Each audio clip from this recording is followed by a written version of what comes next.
Reuben, back from the combine, and it feels like it happens so quickly, but free agency is next week. Yeah, it really kind of snuck up on us here. It's a little earlier, I guess, than some years. You know, it's like 13th, 14th, or 15th. But yeah, we're right there, and it's gonna be a fun few days. Yeah, it should be. I'm sure we'll hear some news this week, leading into all the news next week. But it's an exciting time of year. This is the Eagle Eye Podcast, brought to you by Nissan, Reuben Frank, and Dave Zangaro. I thought it was a good, productive week in Indianapolis for myself. I always do kind of enjoy that trip. It's a love-hate relationship with the combine, but I thought there was a lot of information that came out of there. I feel like it was a good week. Yeah, from the stories you told me, it sure was. Mm-hmm. It seems like you got a lot out of it. I do miss going a little bit, but there's really no reason for us both to be there anymore, the way access has changed. But I always enjoyed my time in Indy. Yeah. It's so weird, too, because it's obviously the combine, for the most part, is at least the front-facing part of the combine is really geared toward the draft, but it's right before free agency. So it's like, I'm really focused on free agency there. Then you have to remind yourself, like, oh yeah, all the prospects are here. This is a draft event. They're going to do all the on-field testing. You see all the 40 times, you see the verts, and you're like, okay, this is exciting. But now it's back to free agency. Yeah, no, that's true. We'll have plenty of time after free agency to gird for the draft. I like that. I might steal that. We have a lot to talk about today. Eagles have a new coach that they added to the mix. We want to talk about Gerard Johnson a little bit. The NFLPA report card was leaked, so we know the Eagles' grades on all those categories. We'll go through those. We have questions to get to, but since free agency is starting just next week, we figured we'd spend this podcast looking at the Eagles' offensive free agents and some of the positions on offense. And then on Thursday, we'll go through every position on defense, kind of give a primer there. But before we do that, I do kind of want to just go over where the Eagles are in terms of salary cap, space, that sort of thing. Let's do it.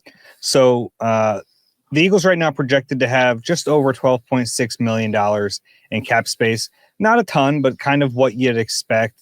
And the way the Eagles structure contracts these days, it's like they don't need a ton of cap space to sign big ticket free agents, because if you're signing a big free agent, you're going to spread it out over the length of a long contract. With that said, don't expect any major splashes from the Eagles, at least in free agency. Yeah, and I think Howie's pretty clear about, what to expect this offseason, starting with free agency, and they're just not going to go in that direction. I mean, his default is building through the draft anyway, and I think this year more than ever with the cap situation. And he made the point that as the cap goes up, and what's the unadjusted figure this year now? It's over 300. It's 301.5, 301 or something like that. Yeah. So as the cap goes up, more and more teams are kind of doing what the Eagles have always done and made a priority to sign their own good players. So you have fewer attractive players hitting free agency, and that is another reason that you won't see the Eagles, because then teams are going to overpay for guys because there's not that many there. I think when they do sign players, it'll be kind of after that first flurry. Howie's big on the second flurry. Yeah. I'm big on McFlurries. McFlurries. Yeah. I don't think I've ever had one. Really? Yeah. Never had one. Have you tried and the ice cream machine's just not working? That happens a lot. No, I've never really just attempted. Okay. I've never efforted a McFlurry. How about a Shamrock Shake? Never. That time of year? Never had one. Maybe we'll do that. Not that we want to give, I don't think McDonald's needs our help, but a Shamrock Shake is a lovely item. Are you a mint person? Not really. Well, maybe we won't do that. I don't love mint, but I don't mind it. I like mint chocolate chip ice cream is okay, but I don't love it. Gotcha. Yeah. Where were we? But yeah, so I think you're not going to see big ticket stuff right away from the Eagles. It's just not the way they're going to operate this offseason. Yeah, and we've talked about it before, but a lot of times they did it last year a little bit, but they're going to play the comp pick game a little bit. So, they're expecting to lose free agents, and they're not going to go out of their way to sign guys who might cancel out picks that they have coming back to them in 2027. It's what they did last year. They did sign one guy who might have canceled out a pick, and that was Zizo Jalari. But they, for the most part, the way you play the comp pick games, you don't sign big ticket free agents, at least now. And like you can sign guys who are released by their former team who didn't just become free agents after their contract expired. So we're going to see, this is the week where a lot of guys start to get released as cap casualties. Yeah, we're seeing that already. Yeah, keep an eye on some of those guys because sometimes they make sense for a team like the Eagles that's playing that comp pick game.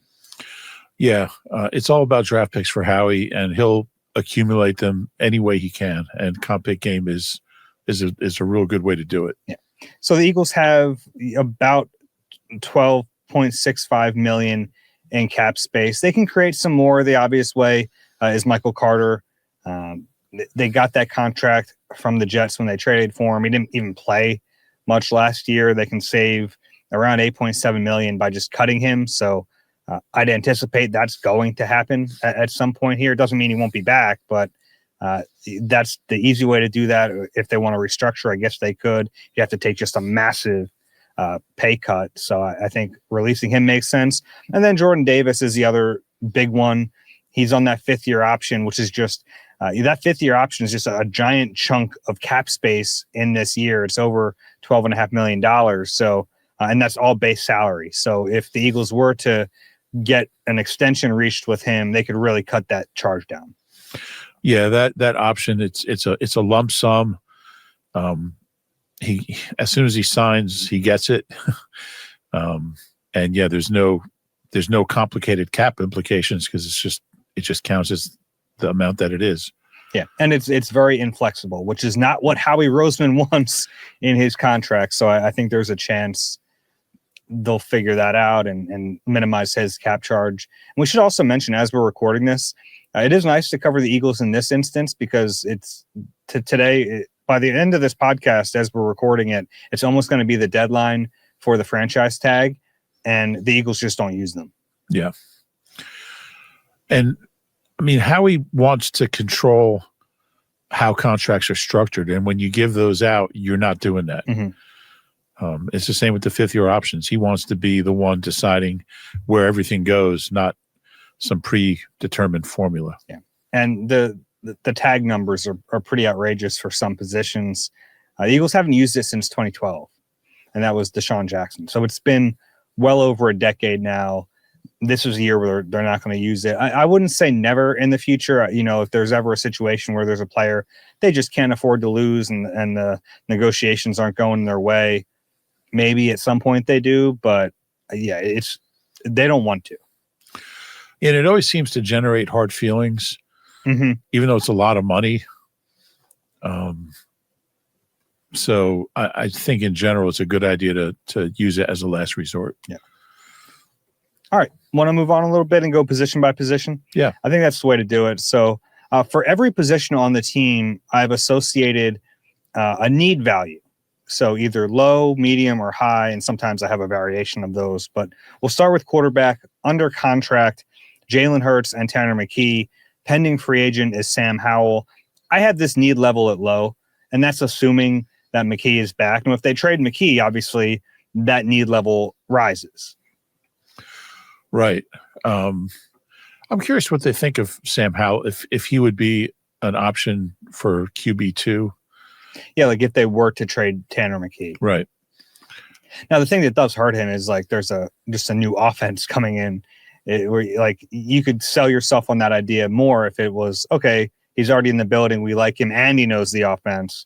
In this case, he would have to learn the offense too. There might be someone else who has some familiarity in a system like this. He did pick up the offense pretty quick when he got here. So that's something to keep in mind. He's a smart guy. So, but yeah, that's not a huge need there. Yeah. What do you think is going to happen with Tanner?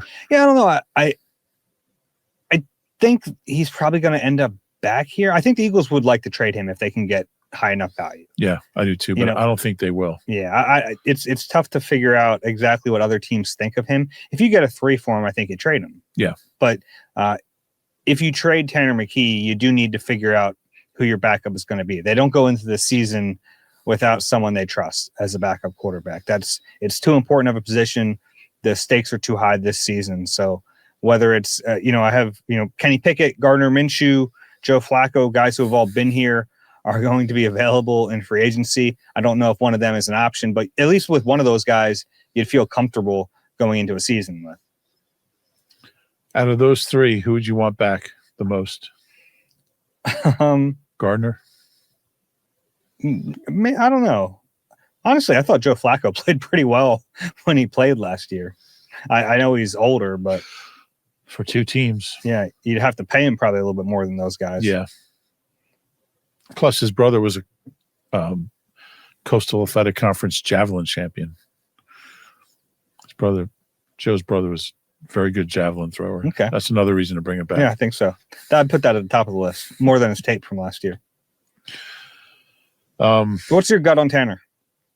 I think he's back too. I don't think the offers will be in a place that makes sense to do it.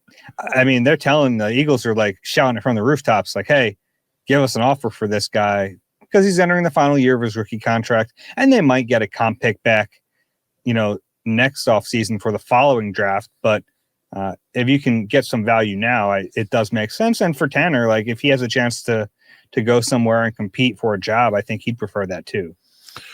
Yeah, I wouldn't do it for 4, but I would do it for 3. What about a 4 with conditions to turn into a 3? I'd probably do it. Okay. See, I would try to put, for me, I would do it for a 3. I'd really try to get conditions put on that pick no matter what, just to bump it up. Because I think there is a chance that he goes somewhere and, you want to have, if someone trades for a quarterback and they end up being their starting quarterback, you want to be compensated for that. Yeah, you want to be protected against him going somewhere and playing really well, get a little more back. Running back. So we have Saquon Barkley, Tank Bigsby, Will Shipley, and Carson Steele under contract. The free agents are A.J. Dillon and Ben Van Sumeren, who's a restricted free agent. I would anticipate he becomes an unrestricted free agent. I don't think they're going to tender him. The tender amount's too high. So I had this need level at low. Yeah, I think the need level goes down from high to low once you bring Carson Steele into the mix. And he kind of changes the whole picture. But, yeah, I mean, I think they have 3 backs that you feel pretty good about. I think Saquon's going to have a bounce-back year in this new offense. I think he's healthy. His down year is a pretty good year for a lot of backs. Yeah, he still had over 1,000 yards in a down year. I like what Bigsby brought to the table last year a lot. And I still think Will Shipley's got a little something. Didn't play as much as either of us anticipated, but I thought it was notable at the combine how he was asked about the running back position, and the two, I forget which reporter, but he named Saquon and Tank, and how it was very quick to throw his draft pick Will Shipley into the mix too. Is that right? Mm-hmm. Yeah. Don't forget about Will. Yeah, Will had that long run in the NFC Championship game. So, I mean, he's got some ability, I think mainly as a pass catcher, but, we'll see. And he was a 4, right? Yeah. So you'd like to see him be some sort of factor. His role was more limited than I expected last year. Yeah, that's what I was kind of trying to say. Now, when we had those expectations, it was before they traded for Tank Bigsby. It was probably better than anybody anticipated also. Yeah, but I mean, he was, but also like he was... Had they had Tank throughout the summer, I think we probably would have had lesser expectations for Will Shipley. Sure. Yeah. But yeah, I think they're in a really good position at running back. How about receiver? So this one is obviously a little tricky. Under contract, A.J. Brown, Devontae Smith, Darius Cooper, Johnny Wilson, Britton Covey, Danny Gray, and Quez Watkins. The pending free agent is Jahan Dotson. I put this need level at medium. Now, it could be high with one move, and we don't have to go into the whole thing. If Quez again. retires, yeah, we don't have to go into the whole thing again. But obviously, if A.J. Brown is not here, this becomes a major need. Yeah, I agree. I do think it's medium. I think medium's a good place for it, even with A.J. back, because you listed all the names, and maybe Darius Cooper becomes a good, solid NFL pro. Maybe Johnny Wilson has a breakthrough season. We know he's a good blocker, but honestly, after AJ and Devontae, especially Jahan Dotson is certainly not going to be back. You don't really have anything. Quez is the closest thing to a proven NFL player that you have back there. And his big year relatively was when 21 or no, 22. 22. It was a long time ago in football years. So I think medium plus, like even if you have AJ back, I mean, you gotta figure something out there. Now, if you lose him, it becomes very high, but you're also going to get picks that will help you replace him. Yeah. And it's, receiver is a position to me that like every position gets overpaid in free agency. Receiver is one that, like, man, you see some of the contracts guys get paid. They are not worth it. They just aren't. And sometimes you have to overpay to get a receiver. The Eagles would like to avoid that if they can. There are some names we can link them to here. Obviously, Romeo Doubs is going to be one they get linked to because of the Sean Mannion connection. I think if Calvin Ridley gets released, the Eagles might be interested. We talked about the compact formula and how that sometimes plays a role. Calvin Ridley's a receiver they've been linked to for 5 years. Like, are they going to get him? Or are they not? He's a little long in the tooth now, but and he's coming off an injury. But I think that might be a buy low type of player. What if they go for a trade like a DJ Moore from Chicago? One of those receivers is probably going to have to get moved. So I like the trade market sometimes better for a receiver than free agency, and we've seen the Eagles do that. Yeah, hasn't worked out super great. Although Howie would tell you it helped them win a playoff game in Chicago, so it was worth it. Well, that was an in-season trade. In-season trade, yeah. They need more there, though. Whatever happens, they need more there. How about tight end? So under contract right now, they have EJ Jenkins, Cameron Latu, which you maybe don't even consider him a tight end anymore, and Jaheim Bell. Pending free agents, Dallas Goedert, Graham Calcaterra, and Kylan Granson. So the top three tight ends from last year are pending free agents. This is a high need level. It is. And I didn't understand last year why they only gave Dallas a 1-year deal. Kind of, if you like him enough to pay him $10 million, sign him for a 2-year deal. But he wanted more. Yeah. I don't think he would have signed a 2-year deal for that. For 10 per year, no. But, a little more. I think maybe you had a chance to sign him. I don't see how he's going to be back. I had him staying in stay or go, but as things have developed, I think his value is going to be a little higher than maybe I anticipated for an older guy who's had some injury issues. He had a good season last year, and I don't want to be revisionist about this. The touchdowns were great, but it was the one area where they actually did scheme up looks for him, and he capitalized on them, and he made those plays. I don't want to take them away from him, but it wasn't like he was just mossing people in the end zone either. No, that's true. I mean, it's not the end of the world if you lose him. Not ideal. You like keeping those guys around. He's a solid player, not the blocker he used to be.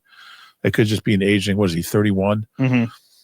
It'd be tough to see him go, but yeah, not the end of the world. And I think there is a chance he returns. I think there's a chance maybe the market doesn't materialize. The Eagles are good at hey, keep in contact with us.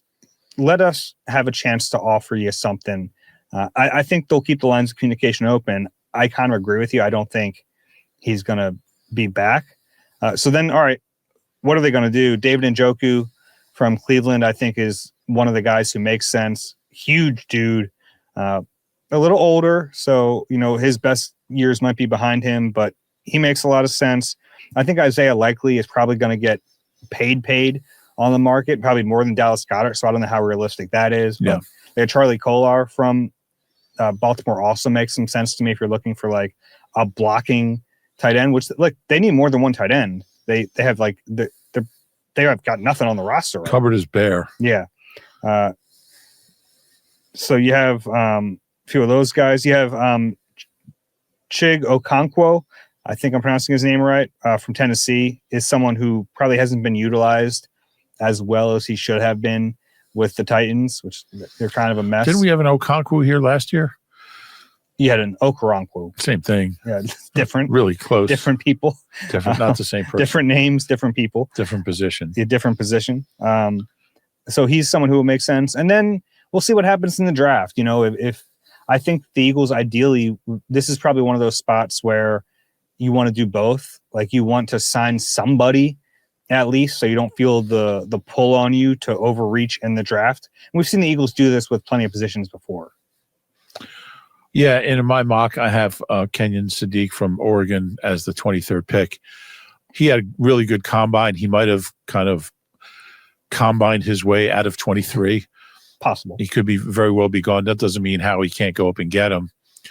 I haven't taken a tight end in the first round since Keith Jackson in '88, who ended up being an All-Pro. It was a great pick. Wasn't here that long. He was the guy that tested free agency in court and won his free agency. He was one of like 4 guys and signed in the middle of the year with the Dolphins. Zach Ertz interest you at all? If he's healthy?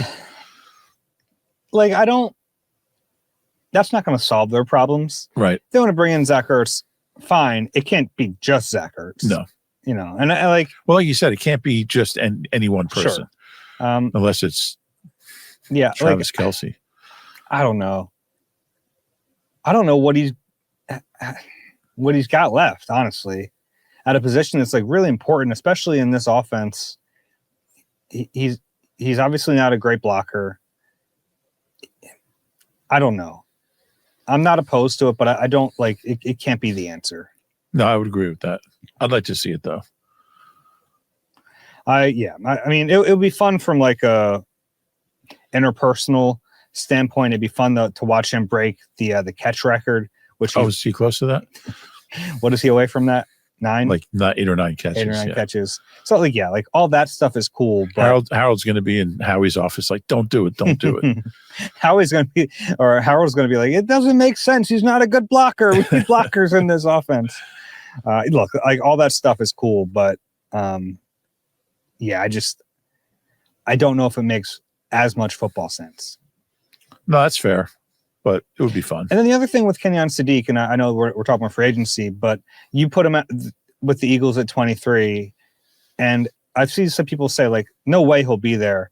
Don't say no way, because like, think about the last 3 drafts, right? Was Jalen Carter supposed to be there at 9? No. Was Quinyon Mitchell supposed to be there at 22? No way. Was Jahad Campbell supposed to be there at 31? Nope. Yeah, so like I understand that chances are he won't be, but never say never. And it's a position that sometimes doesn't go as high. Like, there are other more quote unquote premium positions that might go ahead of him. So I don't think it's crazy to mock him to Philly at 23. Yeah, I agree. That's why I did it. Okay. Offensive line. Under contract. Jordan Mailata, Landon Dickerson, Cam Jurgens, Tyler Steen, Lane Johnson, Drew Kendall, Miles Hinton, Cameron Williams, Willie Lampkin, Holland Pierce, Jake Majors, John Okukwo. Pending free agents, Fred Johnson, Brett Toth, Matt Pryor. What need level do you think I put on this?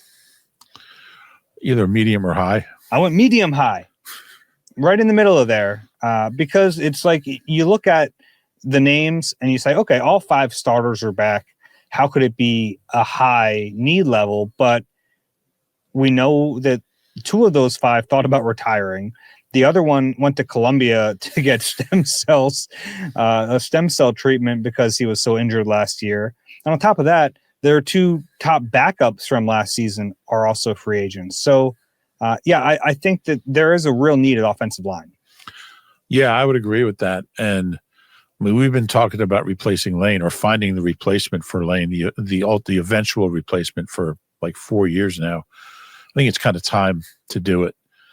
I don't know how much longer he's going to want to do this. I'm sure he's been honest with them. I think it's fair to think maybe this is his last year. I think you have to operate that way. You have to. So I like the idea of bringing in a swing guy.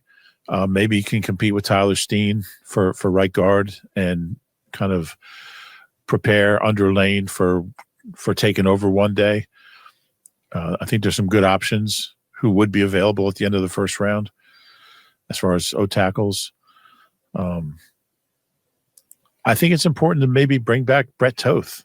It's funny that, we've known Brett Toth now going on 7-8 years, and this is the most important he's been to this team. Yeah. He was really good last year at guard and center.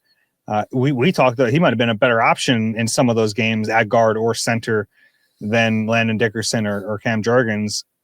Yeah, I think he's someone the Eagles should try to bring back if they can. Now, he might want to go somewhere where he has a chance to be a starter. This is probably one of his last, I think he's 29. So, like, if he's ever going to be a starter in the league, he's kind of running out of time to get his first chance. But, yeah, they should be interested in bringing him back. And I'd be interested in bringing back Big Fred, too. Yeah, out of those two, I think actually Toth is maybe more important. I think he played better than Big Fred, and he's got that positional versatility. Fred don't want any part of guard anymore. Yeah, but Fred also plays both sides of the line at tackle. So that's true. He could play left tackle. Yeah. I think it's going to be tough to keep Toth because, like you said, I think he might get an opportunity to be a starter somewhere. Mm-hmm. And, you know, he's gone off in the past, I think, to Arizona and Jacksonville. Arizona and Carolina, you're right. And it didn't work out either time. So, you know, we'll see. He doesn't strike me as a kind of guy who's going to like have a hometown discount. Hasn't made a ton of money in his career. You know, he's kind of bounced around for a long time. A lot of it on practice squads. I think he's going to be tough to keep, but I think it would be a big loss. Yeah, and this is like, we're obviously talking about it through the lens of free agency. I don't know if they're a free agent offensive lineman who you want to bring in. Like, I think you'd be better off just keeping Fred or Brett Toth. Now, the Jeff Stoutland angle makes it tougher to figure out because those were stout guys. And that it also, you know, I've heard people suggest to bring back Mekhi Becton if and when he gets released by the Chargers. I think that's probably less likely without Stoutland as your O-line coach. Yeah. And I think probably bringing back Brett Toth. Like, if there was any chance that he was going to take any kind of a hometown discount, it's probably gone without Stoutland here. Could be. I don't really know what to make of. They have a lot of young depth on the O-line. I think they're kind of high on Drew Kendall. They have those tackles. They have a bunch of tackles. I think Jake Majors, it was a center in college. Yeah. I think they list him as a center. Yeah. So, and Willie Lampkin's an intriguing guy. We never really got to see him, but he's back. Be fun to watch him at training camp. That's fun. So pick any of those non-starters that are on the roster right now. Drew Kendall, Miles Hinton, Cameron Williams, Willie Lampkin, Holland Pierce, Jake Majors, John Ojukwu. Any of those dart throws that intrigues you most? Probably Drew Kendall. Mm-hmm. I mean, they seem to really like him when they drafted him. You kind of hear whispers that they're high on. Kind of link that with Cam's health and like concern about Cam long term? Sure. Yeah. I mean, the whole Columbia thing. I mean, that is weird. Health reset. Yeah. I mean, where do you go when you need a health? You go to like North Wildwood, right? Health reset for me is probably a little different than professional athletes. Yeah. I go to like Lancaster County. Health reset for me is like, maybe I won't drink this Coca-Cola in my hand for a few weeks. Yeah. It's an interesting situation. But yeah, I think I'm obviously intrigued by Miles Hinton, and not just because I did the series on him last year. I like just a big body type, and I saw some real flashes in training camp from him last year. Yeah. Granted, I was probably watching him a little closer because of that, but I think there's something there. Well, you're on a roll with those guys. Kind of, yeah. Yeah. So I feel like whoever you pick has a pretty good chance of panning out. Now, do I start telling them that? I think it would like help. A self-fulfilling prophecy? Yeah, especially if they're like reluctant to do it. Well, the last guy who was reluctant was Moro Jomo. That went well. He wasn't reluctant, was he? No, I'm just saying you could tell him that. Oh, yeah. Yeah. That's fair. Yeah. All right, so that's the look at offense. We'll take a look at defense on Thursday. But real quick on offensive line, do you think it's like, would you try to maybe sign someone in for agency, or is this just a position where maybe you try to keep your own guys, and if not, you just work through the draft? Yeah, I think it'd be really tough to find a free agent who can help you that's worth what you would have to pay him. Okay. And they do have some young guys who they seem to be high on. who at least got a year, in some cases 2 years. I guess all these guys were new this year. The thing I struggle with is like, I think Drew Kendall, Miles Hinton, Cameron Williams, Willie Lampkin, especially, those guys are worth developing. And that's where it like kills you to know Jeff Stoutland isn't the offensive line coach anymore. Yeah. Right. It's like I think there are like those 4 guys have talent. They're raw, but they have talent. And you just hope that they're still able to develop them without Stout. And not only that, like you have a new guy who's going to be coaching O-line. Is he going to tell these guys to forget everything you learned under Stout, or is he going to build on what they? Yeah, it's a tricky thing. I don't know how that works. Yeah, I don't either. But it'll be fascinating to find out, especially like watching these guys in training camp and OTAs even. Yeah, just to see like if they're struggling to pick up the new offense and the new techniques. Yeah. All right, let's take a break. When we come back, I want to go over the NFLPA results of the report card, and we have some questions as well. You deserve a car that thrills you, a car that puts goosebumps on your goosebumps. At Nissan, we've got everything from turbocharged SUVs to 100% electric vehicles that'll make your heart beat faster. Experience the thrill for yourself and shop your local Nissan store and nissanusa.com today. We are back on the Eagle Eye podcast, brought to you by Nissan, Reuben Frank, and Dave Zangaro. Reuben, we caught you off guard there. You all right?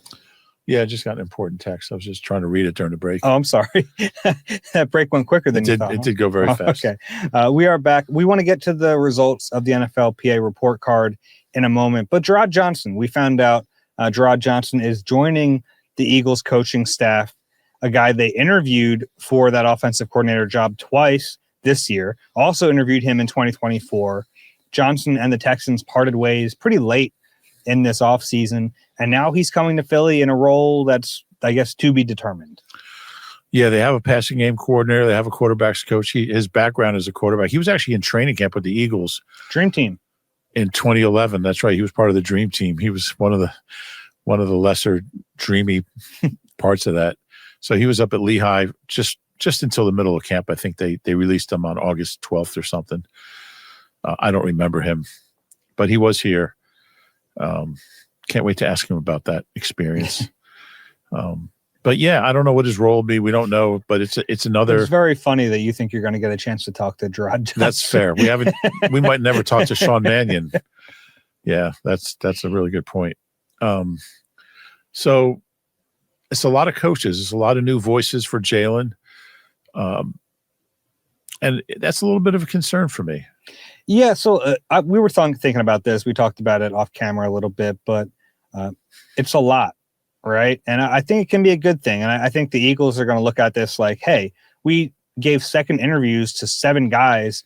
We hired 3 of them. Like and I know they felt that way about Josh Grizzard, so I'm assuming they feel the same way about Gerard Johnson. And it is a credit to the organization and Jeffrey Lurie that he's willing to spend whatever it takes to form this staff that is probably going to be pretty expensive. But yeah, I think there is a legitimate concern of like all these voices, like, are there some that are louder? Do some get kind of drowned out? Does Jalen Hurts specifically like struggle to listen to all of them? I don't know how it's all going to work functionally. Yeah, it's a lot of change, which I think was necessary, but it's a lot of change. And maybe having a guy like Parks Frazier, who's an incumbent, he's back, will help with the whole transition process. But it's a lot. And if you make a list, like Jalen's had like the number of coaches he's had, if you add up like passing game coordinator, quarterbacks coach, O-line or O coordinator, I mean, he's had like 25 coaches. Like it's crazy. Mm-hmm. Who all speak their own language, all have their own way of communicating with players. I can't even imagine what it'd be like for him to have the same nucleus of coaches 2 years in a row, much less, 4 or 5 years in a row, like some quarterbacks do. Yeah. So we'll see how this all works out. On Gerard Johnson, last 3 seasons as the quarterbacks coach in Houston, interviewed in 2024. That was the job that went to Kellen Moore. That was a quicker process for the Eagles. Has familiarity with Nick Sirianni. He was on those Colts staffs under Frank Reich. He was a lower level assistant then when Nick was the OC, but he has worked with Sirianni. He also worked with Chris Cooper in Minnesota for a year, so he has familiarity with the new offensive line coach. Played at Texas A&M, and like you mentioned, was with the Eagles that summer of 2011. Yeah, he put up some pretty big numbers, passing numbers at A&M. Yeah, I don't really remember him with the Eagles, but I remember him as a college quarterback. Yeah. Yeah, it's an interesting hire, and it is unusual to hire one coach that you didn't hire for the position you interviewed him for, but now to hire two is pretty interesting. Yeah, and Gerard Johnson, he parts ways with the Texans. I don't know. It was so late in the process that I think a lot like those high-profile jobs were gone by that point. So, look, he wants to come to Philly. I think that's a good thing. He wants to come and work with that offensive coaching staff and with Jalen Hurts and with the talent assembled here. Like, that's got to make you feel good after an entire offseason where people are going, no one wants to work here. Yeah, they got some good guys to work here. I think he was in Miami for a year, right, with McDaniel, I believe. Am I wrong? I don't think so. Okay, I stand corrected. Grizzard was. Is that what you're thinking? No, I was thinking Gerard Johnson. No. I mean, he has familiarity with like the basics of the system. He was with Minnesota. Yeah, and he was with the Niners as part of that Bill Walsh diversity program. It's funny because he was with the Vikings in 22. Mannion was there in 21 and 23, so they missed each other. Yeah. Yeah. But both worked under O'Connell. Right. Also playing on Texas A&M's basketball team.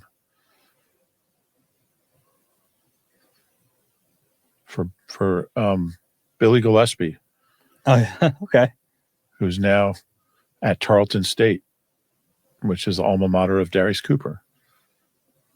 Cooper. That's what I said. Oh, Cooper, right. Anyway. Yeah, so I think ultimately, like, for now, it's a good thing. They got a good coach in the building, a guy who has had success in the NFL, a guy the Eagles have been interested in for years going back at this point. Good thing, but you're right. I think my mind did start to wander a little bit to, okay, a lot of voices here. How's it all going to work out? That's up to Nick Sirianni and Sean Mannion to figure that out. Yeah, and I don't think it's necessarily a bad thing to have all these people, but it's going to be a little tricky to kind of figure out how they can best work together. And it's, Nick Sirianni is so good with defining roles for his players.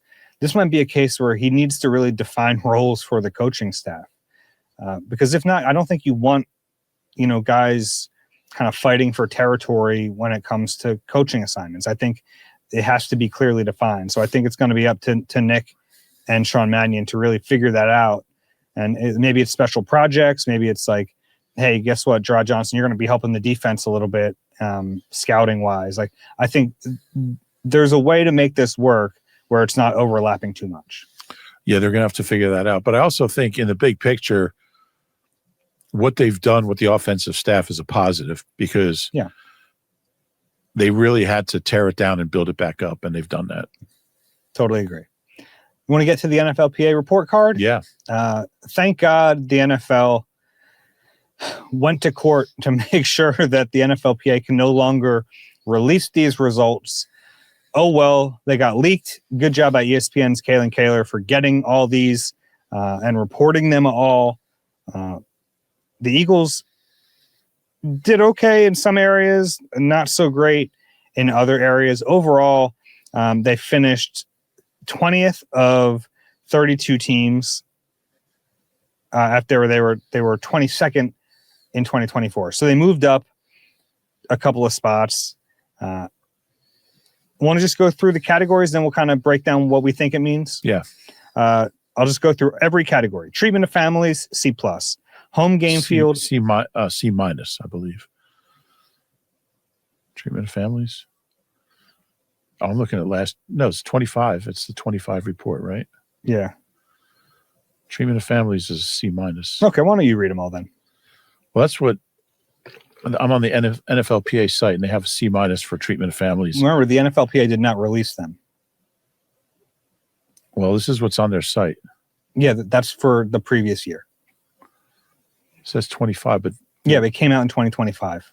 So 26 is for the 25 season. Yes. And you're not going to find that on their website because they didn't release them.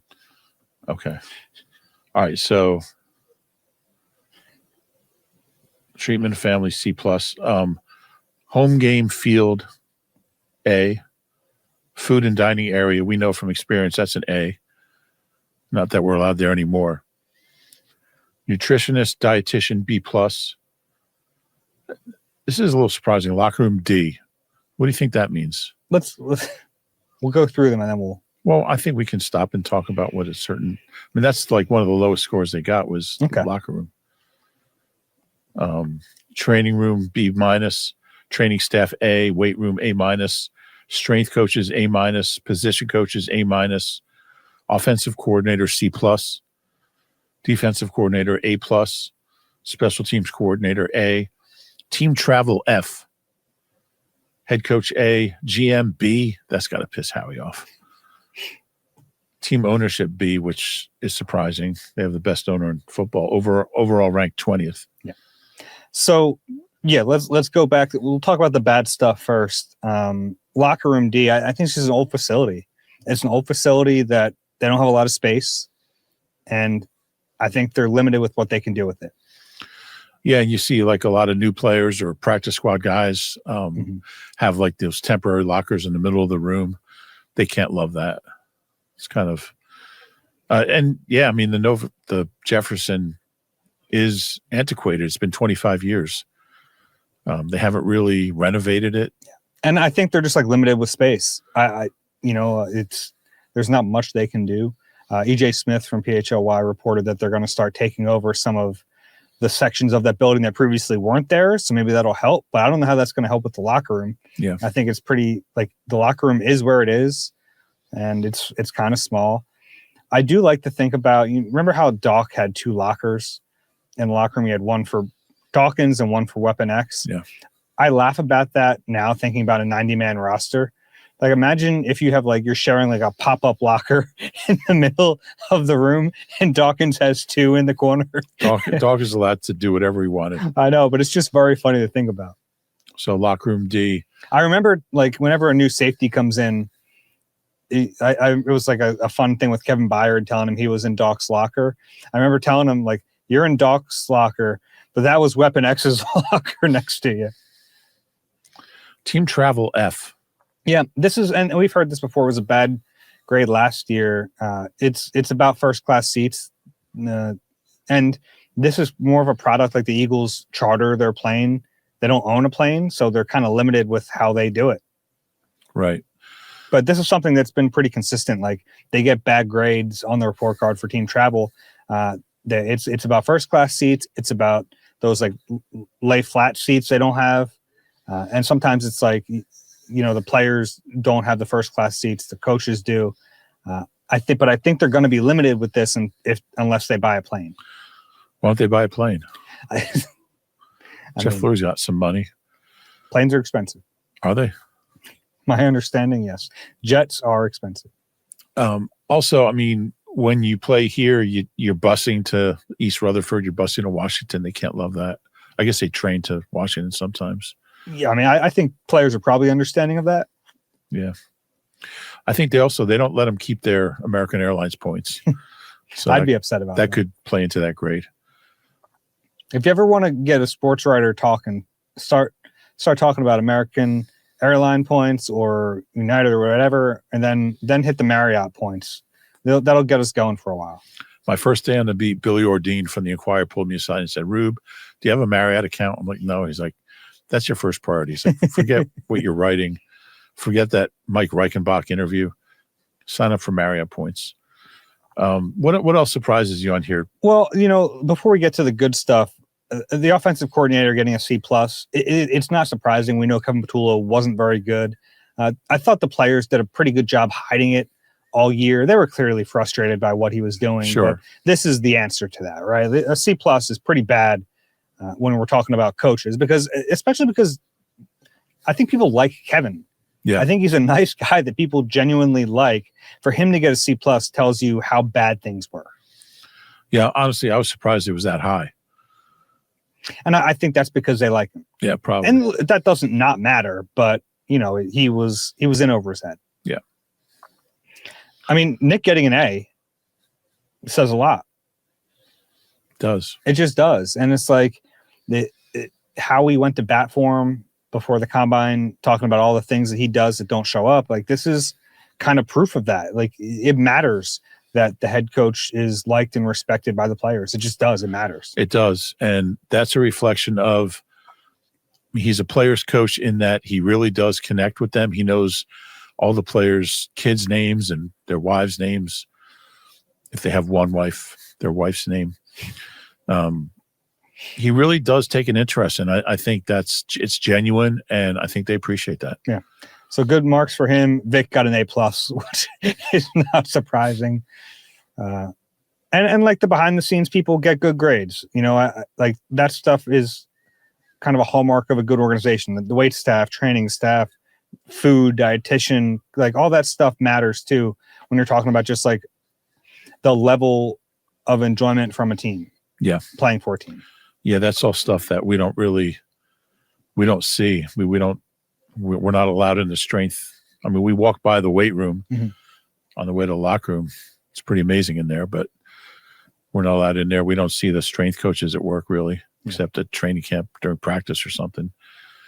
GM getting a B, did that surprise you? Owner getting a B? The owner getting a B surprised me a little bit. Maybe that kind of coincides with like, hey, why does this travel stink? There's only one person to blame, and it's the owner. You know what I mean? Like, maybe that's it. And with the GM, I think there's always going to be a level of distrust with the general manager. And, there are some players who have left and come back. And I'm speculating, but sometimes there's just like a base level of distrust with the general manager. And plus, I would think that on any team, the percentage of players who think they're underpaid is high enough to bring that grade down to a B. Yeah.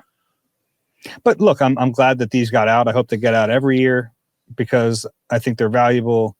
And, I'm not in the business of protecting the feelings of billionaire owners. Fair. I'm sorry I read from the wrong list. It's okay. I didn't know how to make you stop. You were really convinced that you were reading the right one. Well, it just seemed to me that a 2025 report card would be the one I was looking for because these are grading from 2025, sure, not 2026. Yeah. But this is 2026. Yeah. So but remember when we said that the NFLPA couldn't release them? Yeah, I do remember that. All right. But I thought maybe they just posted what ESPN had posted. They did not. They interviewed 1,759 players. Survey was conducted from November 2nd, 25 to December 11th, 25. Mm-hmm. I wonder if there's any F minuses. Cards got an F minus for their locker room. I've been in that locker room in Tempe. It's not. Yeah. It's just fun. outside in the desert. It gets so hot at their practices. It's awful. I think that's why they fall apart at the end of every year, but they really fall apart at the beginning of every year. Usually good in the. I thought it had something to do with Jonathan Gannon. Could be. They were 3-0 this year, right? Treatment of families. Bengals got an F minus. They actually kick them all. Then when they walk in the building, they allow season ticket holders to kick the families in the shins.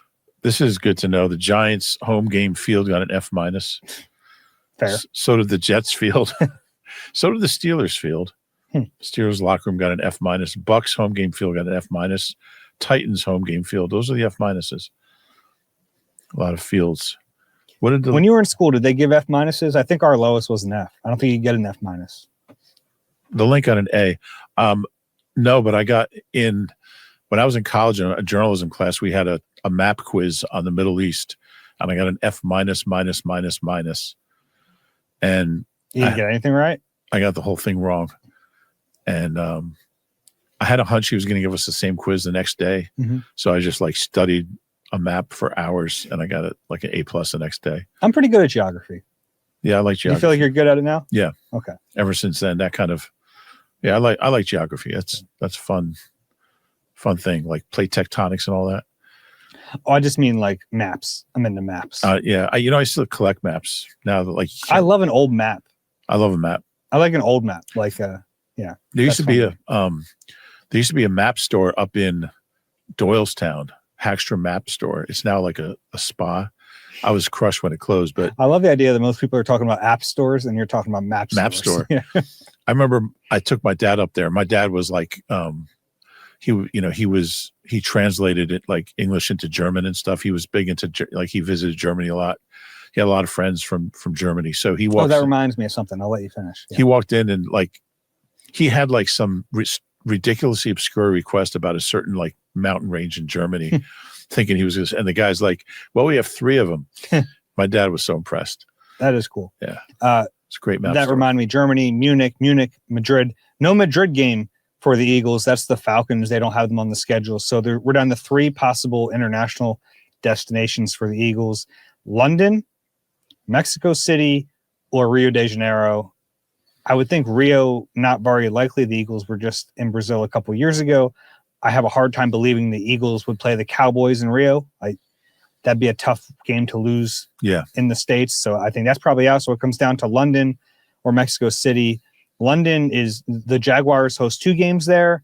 The Commanders host 1. Obviously, the Eagles play both of those teams. And then the 49ers host that game in Mexico City. So if the Eagles are going to play internationally in 26, to me, it sounds like it's either going to be London or Mexico City. More likely London. You think you'll make that trip this time? I would like to. Yeah. All right, let's get to questions. Eagle-eye at NBCUni.com. QR code on the screen. First one is from Max.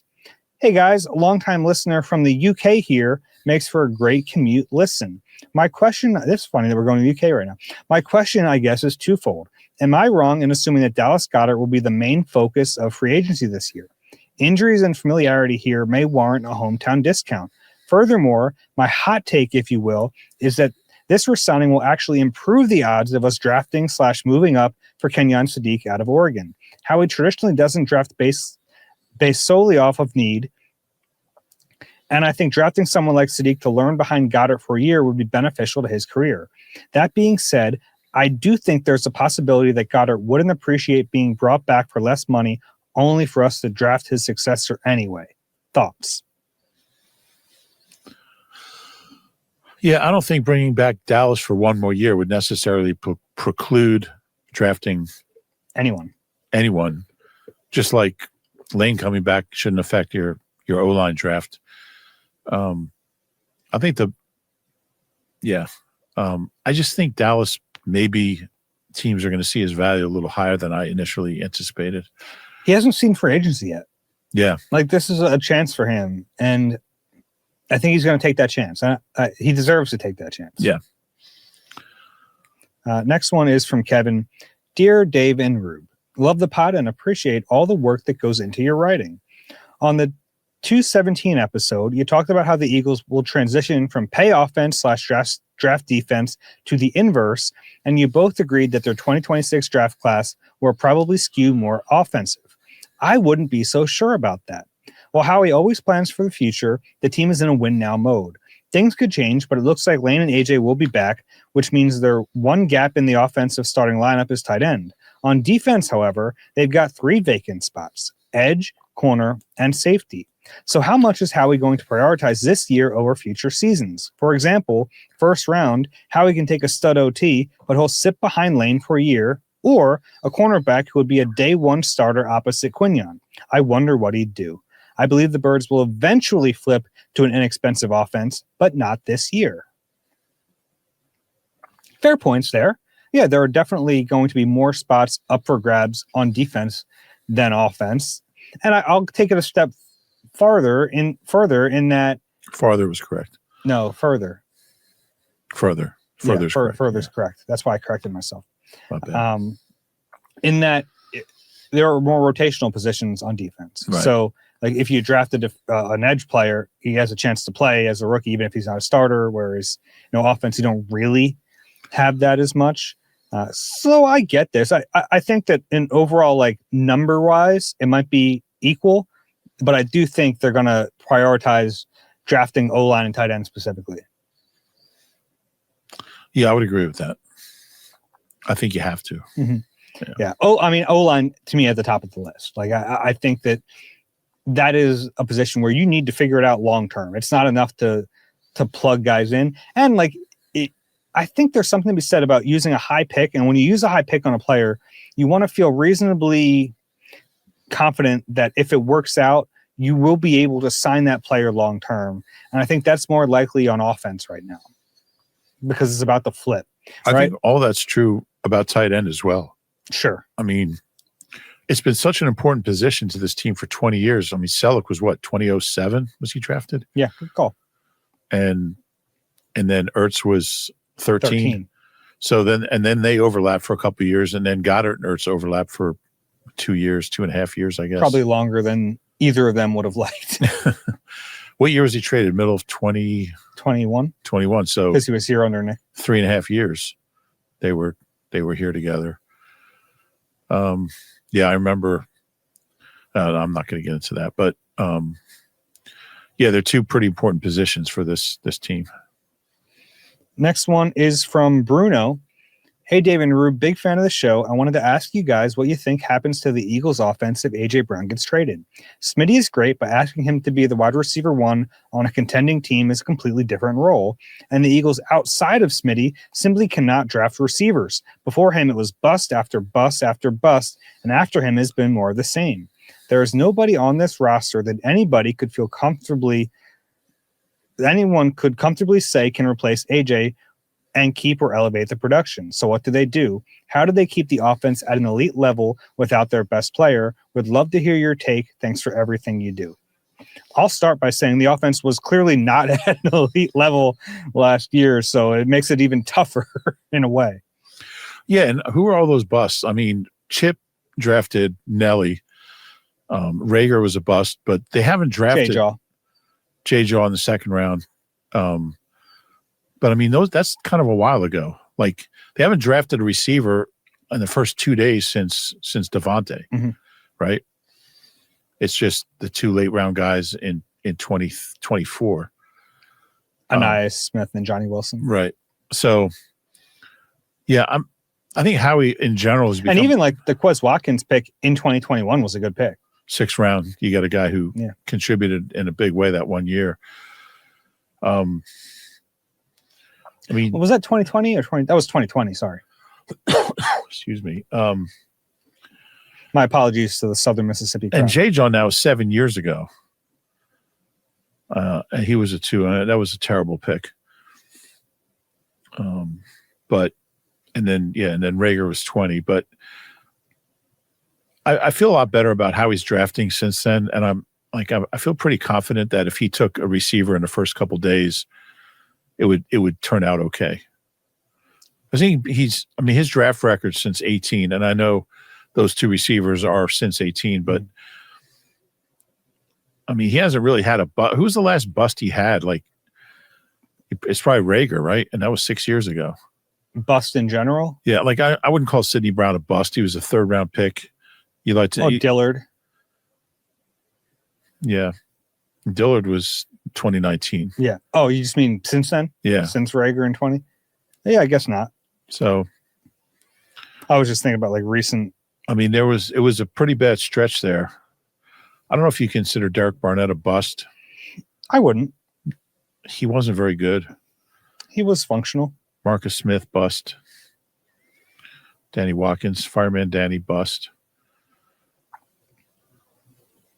Yeah, he's been on a run here. No question.